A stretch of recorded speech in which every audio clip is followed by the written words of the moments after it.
In episode 8 of Substance TV, we're going to take a look at Astro Boy for the Game Boy Advance.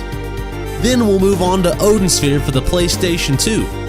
And in our very first review of a Sega Saturn game ever in Substance TV history, it's Astal. This is Substance TV.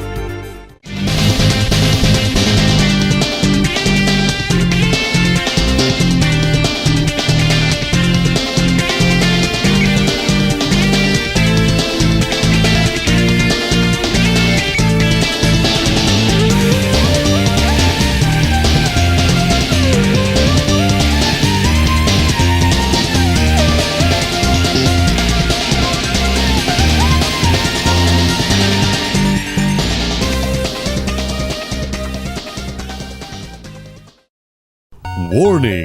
The following video contains language of Japanese origin. The reviewer has tried to the best of his ability to pronounce the words correctly. Even so, if you notice any mistakes in grammar, speech pattern, accenting, or social context, please write these down in exacting detail and send them to the email address I have way too much time on my hands at momanddadsbasement.com, and we'll make sure to get back with you when we give a crap. Thank you. Now, to be honest with you folks, I don't know too much when it comes to Astro Boy. I didn't really buy the game because of the franchise necessarily. It was more because of a little tiny name on the back of the box. Yeah, that's right, our friend's a treasure. Though I can tell you that the game is based on Osamu Tezuka's original creation, Astro Boy, which, as I know, is a pretty popular manga and anime over in Japan. Treasure did a really good job capturing the original source material as far as in-game graphics and cutscenes go. The story in this game is uncharacteristically deep for a simple beat-em-up, with a wide cast of characters from the entire series. The game even has this cool little character matrix that shows all the simplistic relations between characters and a small description of each. So for folks like me that don't really know anything about Astro Boy, it's a nice little education.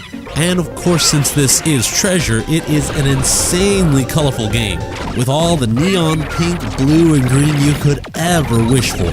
Astro Boy himself is very well animated, and so are all the other enemies and bosses. And Treasure has kind of a trademark resizing and resampling of sprites. And of course, great graphics are nothing without great sound effects and a soundtrack.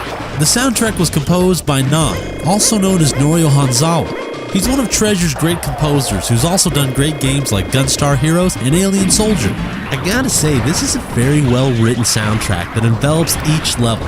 Each song is embedded into the level and it becomes an integral part of each and every stage. Now as you're grooving along to the music there, you're gonna notice some of the great sound effects as well. You got these really nice booming, crunching sound effects that really enhance the on-screen action. At its core, Astro Boy is mainly a beat-em-up game with a few shoot-em-up sections mixed in for good measure. Of course, Astro Boy can punch, kick, and all that good stuff, but he also has some more destructive options. You got a little super bar up top that lets you activate one of 3 superpowers, from a big laser to a super punch to shooting bullets all over the place with your butt.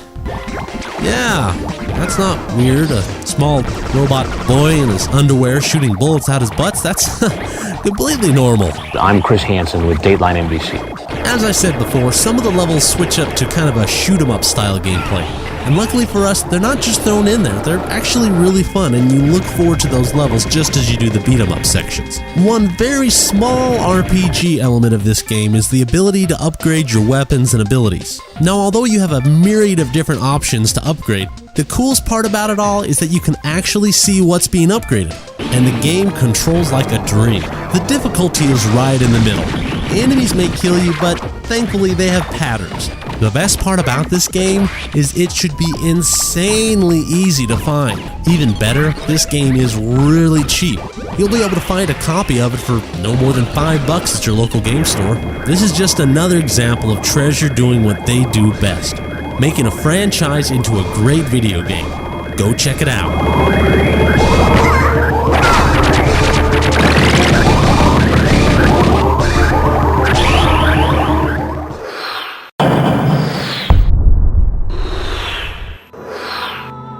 like all sorts of games, no matter what the genre is, but I've never really been the biggest RPG fan. Not because they're bad games necessarily, they just tend to take up a lot of time. And that's something I don't have a lot of these days. But when I do find a good RPG, I tend to hold on to it. And one of the better RPGs I've played in a long time has been Odin Sphere for the PlayStation 2. Odin Sphere is the spiritual successor to a little-known RPG called Princess Crown. Now, very little is known about this game to Western gamers because, well, the game never came out here in the States. It was only an import title for the Sega Saturn, though both games are developed by Vanillaware. So you start the game out as Gwendolyn the Valkyrie. Though Gwendolyn is a bit neurotic and is pretty much obsessed throughout the whole game with gaining her father's approval.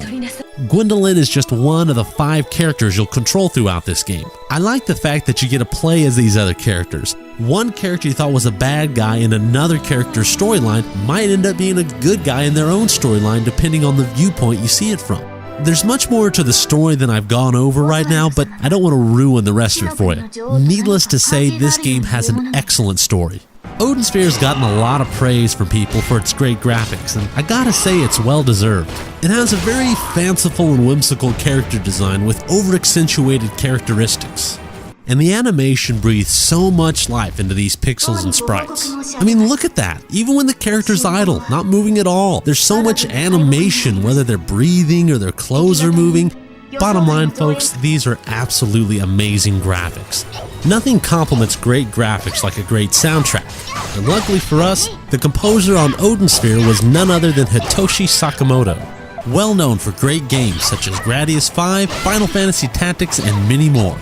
The sound effects are also very nicely done with your typical array of RPG sounds. While many elements such as an inventory system, spells, potions, and experience gauge are RPG standards, the ability to fight in real time adds a little more action to the mix in my opinion. Each quote-unquote stage is a loop-like level that requires you to kill all the enemies before advancing. Now once you kill all the enemies, you can collect and absorb their photons, which is kind of like experience. The fighting engine seems to be just right, with enough moves that it doesn't get overcomplicated. The difficulty in this game is kind of up to the person playing it.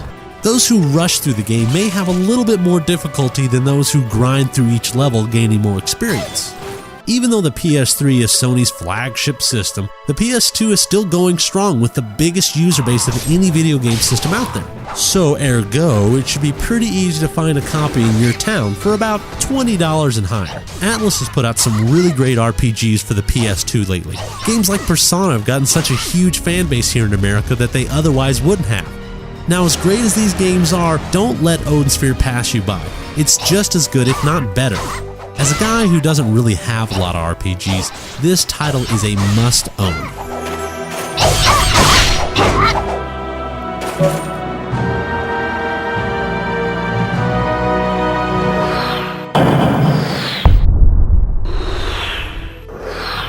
It's really sad that the Sega Saturn didn't do better here in the States. Everyone was so obsessed about the PlayStation and drooling over polygon counts that a lot of great titles got shoved to the side. And one of those such titles is Astal. Basically, the story revolves around 2 beings created from Gem. Through the course of many events, you, Astal, must rescue the girl from the clutches of the evil baddie. Yeah, it's pretty standard stuff, but it lays enough of a foundation to get you through to each level. Oh, sweet. Sega Saturn video. Yeah, the Sega Saturn was kind of infamous for its craptastic video quality, though luckily it was just as infamous for its very stunning 2D capabilities. Now, right off the bat, you're going to notice the brightly colored backgrounds and sprites, and Astal is a showcase of those abilities. It mixes scaling and varied color palettes all in a great little package. It's also got a very interesting character and enemy design to it. You fight against these weird enemies comprised of gems. The sound in this game is just as varied and colorful as the graphics. Sega really utilized the Saturn's ability to pump out a full CD quality soundtrack with a very ethereal feel that has a touch of up-tempo synth and bass as well. And the same goes for the great sound effects. I mean, come on, you gotta love the end of level victory cheer. Yeah, it's the same sound I make when I go to the restroom. It's pretty cool. If I could imagine the perfect sound effect for a life form made of gems to die, this would be it. The gameplay is a classic platformer. Sure, you can jump on enemies, but it's much more effective to grab and throw them, or even set them up by pounding on the ground. There are also small parts where you have to do some jumping around, or jumping over enemies, or jumping on enemies to get to higher levels, and even a really cool part where you use this little, weird sea creature to punch, and he jumps and eats things, which makes you jump up in the air. It also uses some cool animation as well. I like the part myself. So pretty much the core gameplay is nothing revolutionary by any means, but it's really solid. You also have a small compadre to help you out in your journeys, which Astal lovingly refers to as, Get away from me, you stupid bird. When powered up, this You stupid bird. can go retrieve health or do a screen clearing super. There's even a small two-player component, very much akin to the new Super Mario Galaxy, in which a second player can play as the... You stupid bird. Yeah, you get the picture. It's not much, but it adds a nice little addition that beats you just sitting around watching your friend play. And thanks to the Saturn's wonderful D-pad and buttons, the game plays especially well, thanks to the fact that the controller was made perfectly for 2D games. In terms of difficulty, the game is right in the middle. These days, less and less stores seem to carry Sega Saturn games, so your best bet to buy this game is online. It's moderately difficult to find and will cost you from $20 and higher. For those of you who own a Saturn or are thinking of getting a Saturn, this game is a real gem. Get it? It's a gym because you're a gym and you fight the guys. Yeah. Anyway, go get it.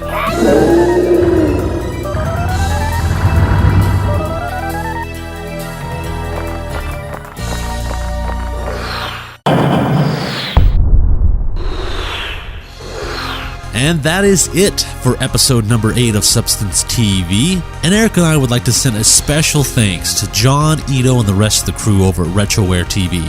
Why is that, you ask? Well, it's because we've been invited to become the newest video series featured on RetroWare TV's website. We've always enjoyed their stuff, and it's a real honor to be a part of a group like this. Thanks for watching, and as always, game on.